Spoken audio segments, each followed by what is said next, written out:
How do you feel about Derek Jeter rubbing your head? Do you believe it's superstitious or good luck or just for the fun of it? Well, you know, a lot of people have asked me, actually in '96, I mean, this guy was a rookie. It was my first year here. I didn't know Derek Jeter that well. And he didn't get a hit or two in the first game or two. And one day he walked by and had his bat in his hand, and he took my hat off and rubbed my head. And he got 2 or 3 hits. 7 years later, he's got, I guess, like 7,000 hits or something. I don't know. Well, when something happens like that, you got to keep a good thing going. That's exactly what Derek Jeter did throughout his career. They formed a very unique bond. Now, obviously, when the news of Zimmer's passing broke tonight, Jeter was at work playing against the A's. But post-game, he talked about Don Zimmer. That's a tough one to swallow. I mean, it's you know, everyone knows how much Zim's meant to, I mean, our organization, the baseball as a whole, and you know, your thoughts and prayers go out to his family.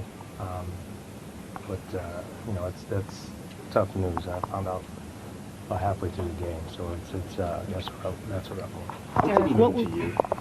Well, I mean, Zim was around when I first came up. You know, he's someone that you know, he taught me a lot about the game. He's been around. He's pretty much seen everything. You know, his stories, his experiences. He was close to my family. He was good to my family, and we'll miss him. Derek, what we remember most about him? Just his attitude. He was always positive. You know, he liked to have fun. This could be a long season, so it's you know, that's what you'll miss. When was the last time you spoke to him there? Right before surgery. Derek, guys, the connection you rub his head. Was that instant, or did that take a little time to? I don't remember. I don't. You know, he's always had his stomach in his head, so you know, I don't know when that started.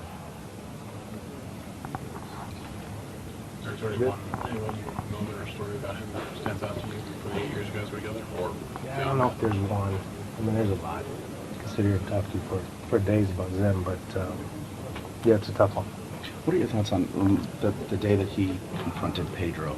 I mean, here's a 70-something-year-old coach doing. Yeah, I mean, that was him. You know, he was a fighter. You know, he was intense. So that I think that exemplifies him. You know, he was into the game, and it was fun to be around.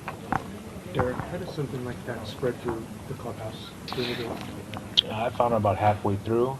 I don't know when anyone else found out. What were your emotions at that point when you did find out? It's tough. I mean, you know, he's struggling a little bit, but it's tough. So I will miss him. All right, so, Jack, earlier tonight you talked about Zimmer, and everybody has. It's kind of an incredible baseball resource. Imagine you're Derek Jeter as a rookie in '96, and you've got this guy who at the time had 48 years of professional baseball under his belt to sort of listen to and learn from. Absolutely, and they ended up being this odd couple, Bob. You had the hippest, coolest, one of the most handsome guys in New York in Derek Jeter, and then you had Don Zimmer, the aging coach who was nicknamed Popeye. But these two found a friendship, and they became very close friends. We've shown the video of it, of Jeter rubbing Zimmer's head. But I think they found that bond because the bond was about baseball and fun, but it was also about competitiveness. We've already heard a couple people on this show talk about how Zimmer was a very competitive guy. So for all the fooling around that Jeter and Zimmer did, they were in this together to help the Yankees win. And you could see, by the way, Jeter was answering those questions very emotionally.